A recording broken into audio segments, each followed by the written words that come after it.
Welcome to the next episode of Take a Break. Take a break.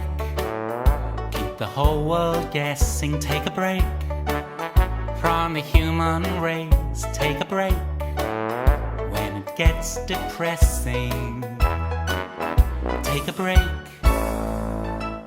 Pat Armistead is a voice for all that is joyful. In this series, she brings a fresh approach to emerging consciousness. Through conversational, social and emotional intelligence, she and her guests explore new models of leadership that embrace humour, empathy and compassion.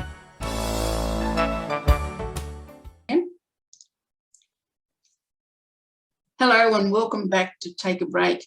My guest today is Dr. Stephen Morse. He's a modern slavery consultant and his work has been around ending slavery, ethical sourcing, human trafficking, and the Modern Slavery Act. So this fascinated me when I first found you, Stephen. Thank you so much for coming on the show. Awesome to have you, Pat. here. Thanks for inviting me, and it's a pleasure to be here. I wouldn't be surprised if others would be surprised that this kind of work is actually needed in Australia. And when I spoke to you before the show, I got to see a much broader picture about, oh my goodness, I did not see, I knew of some elements, but I did not see the full range and scope of this subject area. So in the first instance, your business is called Unchained, and I wonder, would you tell us a little bit about its origin and what it is that you do now? Sure. Well, I mean, the issue of modern slavery is an issue that they say it's hidden in plain sight. So you see what you want to see, and that's, I think, true for what's going on. So, Unchained Solutions, we inspire Australian organisations to be leaders in making an impact on modern slavery, and we do that through helping organisations of various sizes and various levels of maturity in terms of the Act to implement the Modern Slavery Act and to use that as a vehicle for continuous improvement and to really develop responsible business practices and responsible supply chains.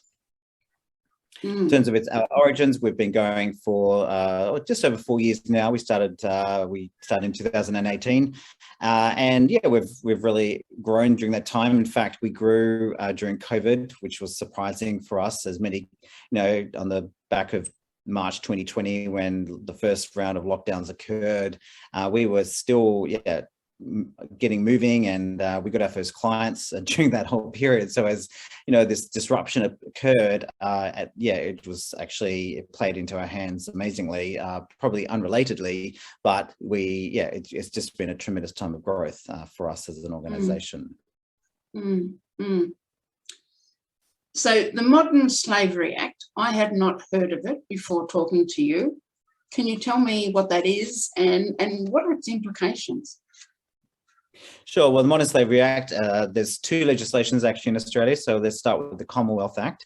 So both, and there's the New South Wales Act. So both acts came in 2018 and were sort of implemented in 2019. Well, in particular, the Commonwealth Act. So the Commonwealth Act is a piece of legislation to really work with the private sector and organisations that have at the big end of town who have revenue or annual consolidated revenue of 100 million or above. And there's variance in terms of how many entities would be in that categories. The official figures are around 3,500, but it could even be up to 8,000 companies would fall under that within that scope.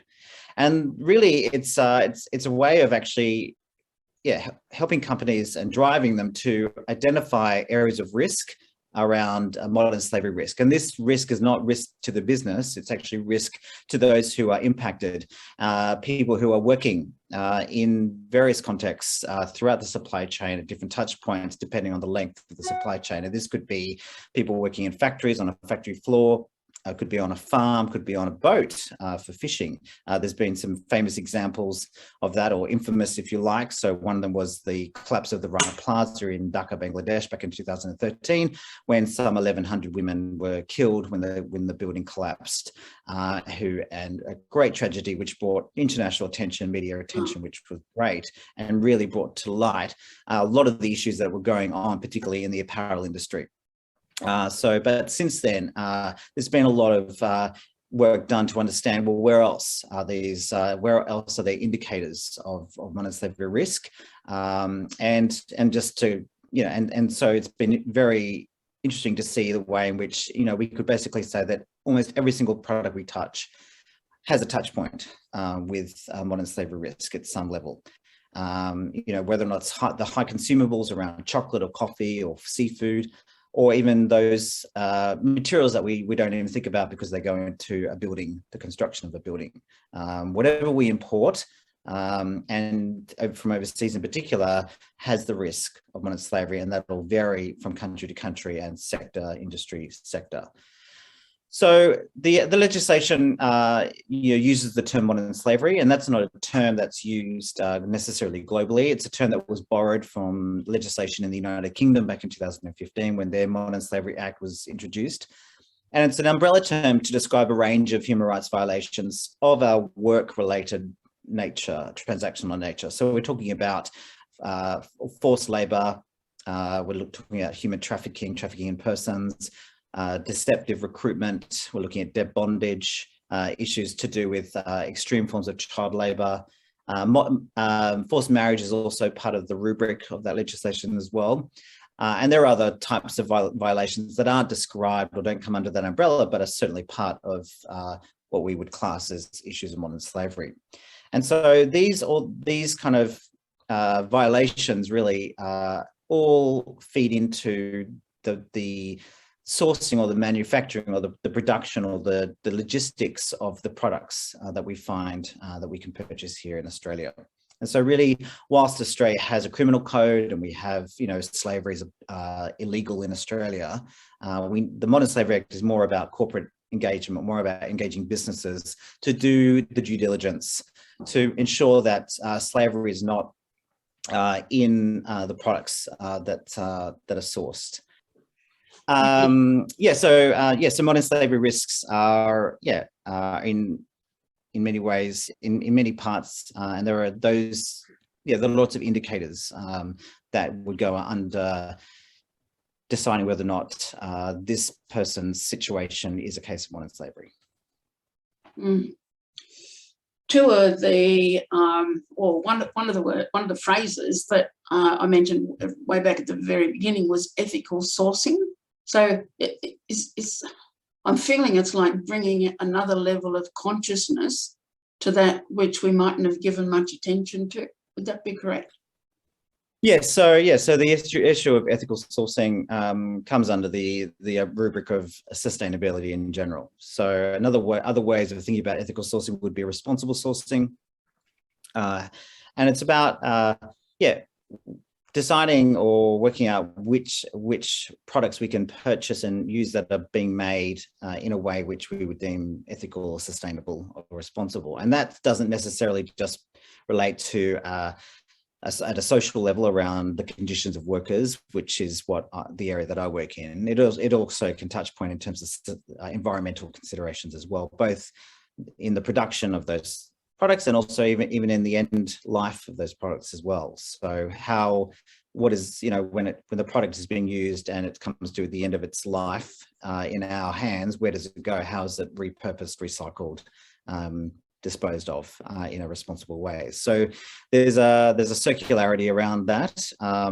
and there's a lot of work that's been done by lots of very cool organizations that are really working hard to create products that are sustainable. And it's difficult work, it's complex to make sure that every component of the production life of a product, if you like, say for a garment, just as an example, to make sure that the cotton, for example, or the raw materials, say it could be cotton, that's been sourced responsibly, that the cotton has been taken and woven, and the whole threading of cotton to make it into fabric, that the dyeing process is that the cutting and the shaping into a garment, that the inputs around zips and buttons and studs and all the things that go into making a garment, that at every single point in the production of that garment, there's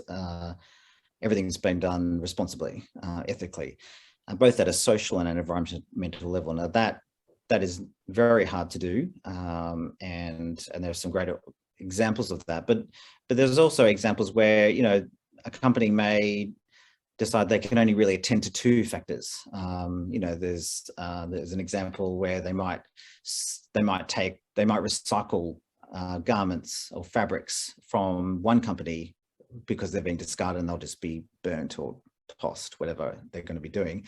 And then they'll actually work with an underserved community who they train and equip to make those garments. So they're not addressing every single indicator that's out there, and there are there's so many considerations, so many indicators that need to be taken into account. So we need to be encouraging those who are really working hard to develop responsible products, and we also need to, in a sense, apply ourselves to thinking through what is it that we're buying and how we're doing it. And that as someone who's in the space, that for me would be a full-time job at one level, think, oh my gosh, every single product that I buy, when I go to the shops and I buy 80 products from the supermarket, how do I verify and spend time verifying every single thing that I spend, I swipe my credit card across for?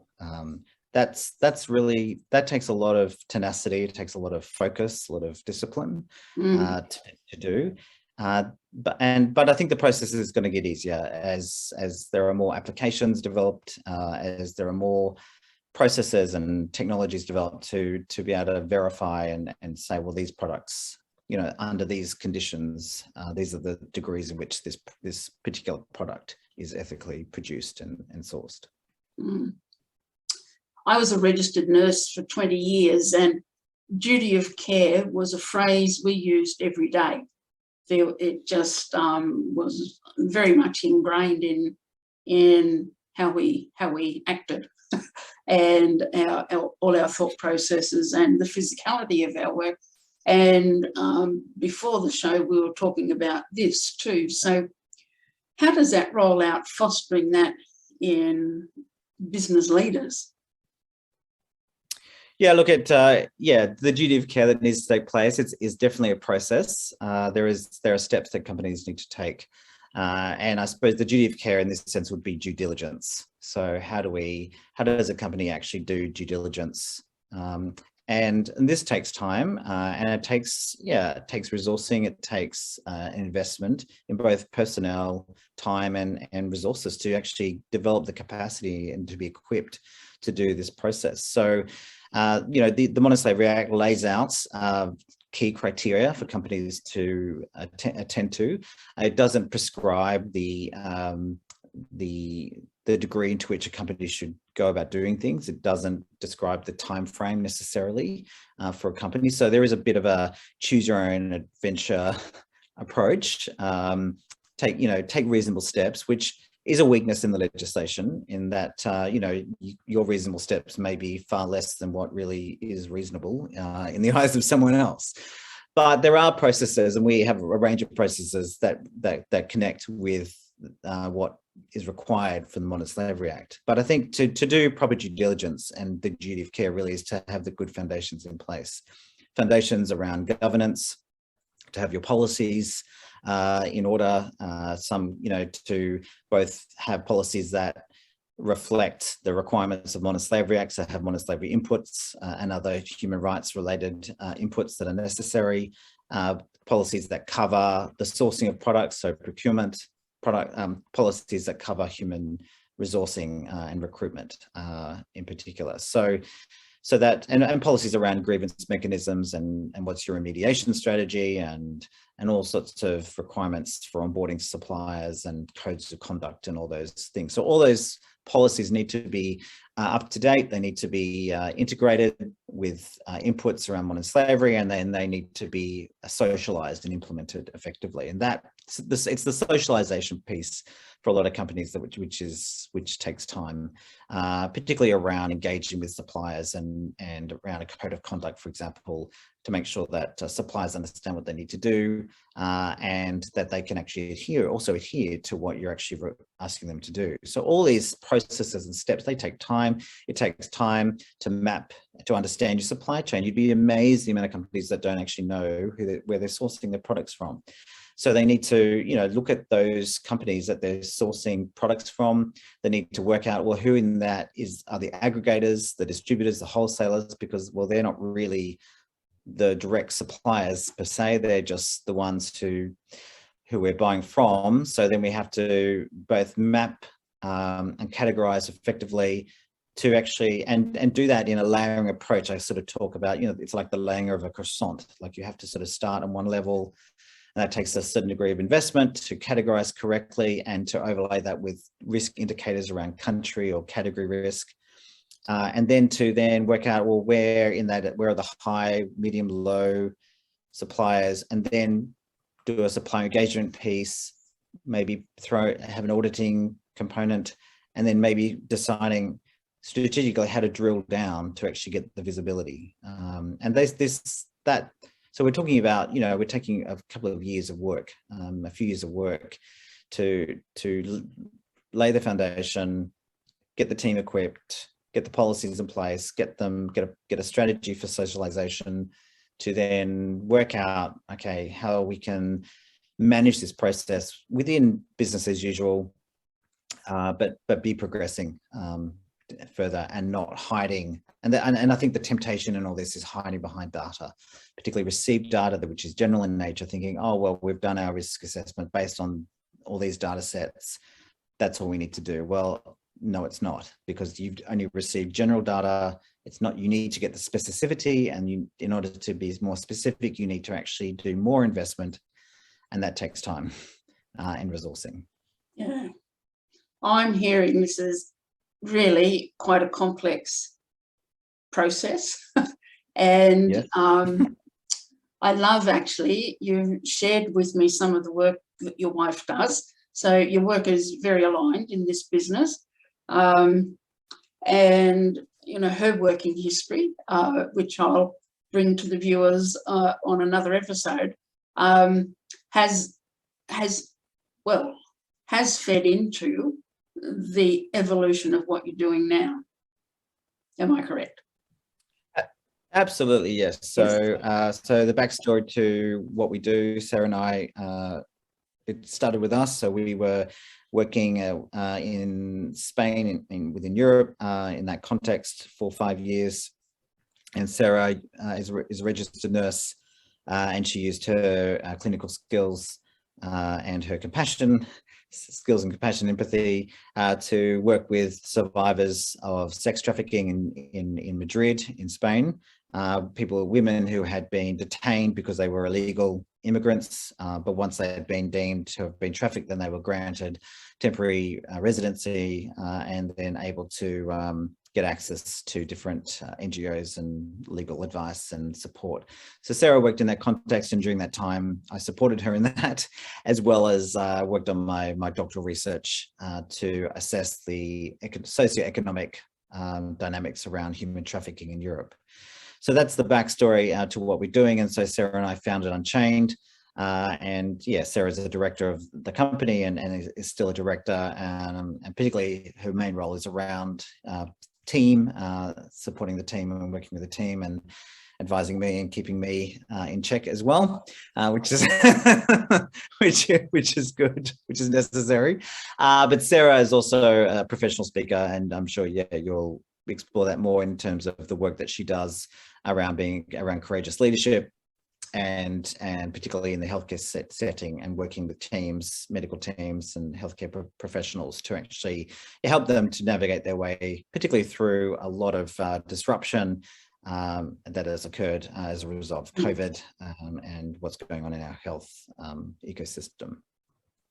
Yeah. One of the things that drew my attention to you was this very unique activity that you were doing, but also that very heartfelt historical thing. So, you know, feeding into it from a very humanitarian, soul-felt viewpoint. And I'm just filled with wonder, really, at we have a growing area of business that is melding the two. And that is such a joy to be seeing. So I'm going to ask you in a minute if there's any closing remark you'd like to make. But in the interim, I want to use from a colleague of mine some of her cards that she uses in programs. They're called Cards for Uniqueness. Mm-hmm. And she's a stand for that very unique expression from all of her clients. And she uses these cards often to open a session or bring a group together. So I'm just going to draw a random card. It's number 30. There we are. You can breathe a sigh of relief. It just says, how do you unwind? Oh, I wish I could. I'm a little bit of a workaholic. And the reason is because I love what I do. I love it. It's challenging. It is challenging, the work that we do. It's a very complex space, and it's also a new space and very niche. And sometimes I forget the nicheness of what I do. So, because I think everyone should be caring about what I care about. So how do I unwind? This might sound strange, but I get up every morning at 5:30 and go to the gym. That's actually part of my unwinding, but also my winding up in terms of my focus. So that helps me to relax as well. But there's nothing like reading the paper on a Saturday morning over a cup of coffee. So I'm a big coffee drinker, and I love bushwalking as well. So getting lost in the bush is something I enjoy. I also enjoy walking at nighttime when there's a clear sky and the moon shining. I'm a big fan of that. In fact, when we had all that rain earlier this year and it was just perpetually raining and overcast and you could never see the sun or the moon, I felt a bit lost, to be honest. I was like, oh, I need to see the sky. Like I need to see the sky. That's important to me. Yeah, so important. So important. So is there one last remark you'd like to leave our viewers with today, Stephen? Yeah, I do. I just want people to, when they think about this issue of modern slavery and all the related kind of human rights issues around it, look, I want to encourage people to not be scared by the complexity. People often ask me, how did I get into this issue? And I kind of feel like I sort of fell into it. Like it's not, you don't wake up one day thinking, I'm going to solve the issue of modern slavery. So it is a process, but I just want to encourage people to start somewhere, to start even just with one aspect of their purchasing. Could be their wardrobe, could be in their kitchen, and just start small around, okay, well, let's read the labels. Let's actually look into some of these companies. Where has this product come from? There's lots of things we can do at that level. There's also ways you can support. You might be able to support an NGO or in organizations that's working directly with survivors, for example, or people who are at risk. So there's that level of support. I think there's lots we can do around advocacy, support, fundraising, and even just the decisions we make. And you don't have to be, there's nothing exceptional about me in that sense. Like I'm just I'm doing my passion, and I've been doing it for 12 years. So there's a lot that can be done. You don't have to be a human rights lawyer. You don't have to be an official to get involved in this. There's a lot that can be done at a personal consumer level. And I just want to encourage everyone to just do one thing today to make a difference. Yes, thank you. Yeah, and that's for everyone. We don't have to be in the business of No. no, yes. So that whole raised consciousness about where you could go and what you could do.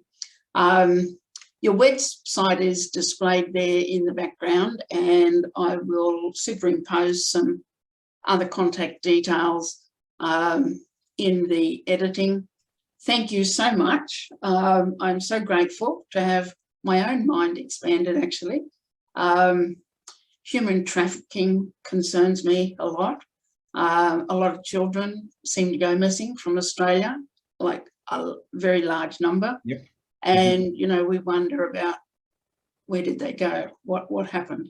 Well, children in the Ukraine are going missing, and even when we were in Europe, you know, that there was the Syrian crisis and the refugee crisis in Europe, and thousands of children went missing. So, you know, when that happens, yeah, it's, you know, whenever there's a crisis in the world, war, conflict, hurricane, you know, earthquake, you know, the traffickers are in there. They're there. And they're highly organized and very efficient in what they do. So we need to become more efficient in what we do. Mm-hmm. Thank you, and bless you for your work. Thank you for being here today. Thanks, Pat. It's been a pleasure. Thank you for your questions, and that, you know, that other question that was easy. So I was expecting something. You could have got what do you know to be true? And there's one here about if you were to be called a Barbie doll, what would your name be? So aren't I glad you didn't get that one? Very glad. I know I won't answer that question. We will talk again, I know. Thank you so much. Thanks, Bye. Pat. Have a good day. Take a break, Thanks for taking a break with Pat Armistead. take a break, Join us next time for more. take a break. And be sure to like, share and subscribe for updates. And don't forget to click the bell for notifications. Bye for now.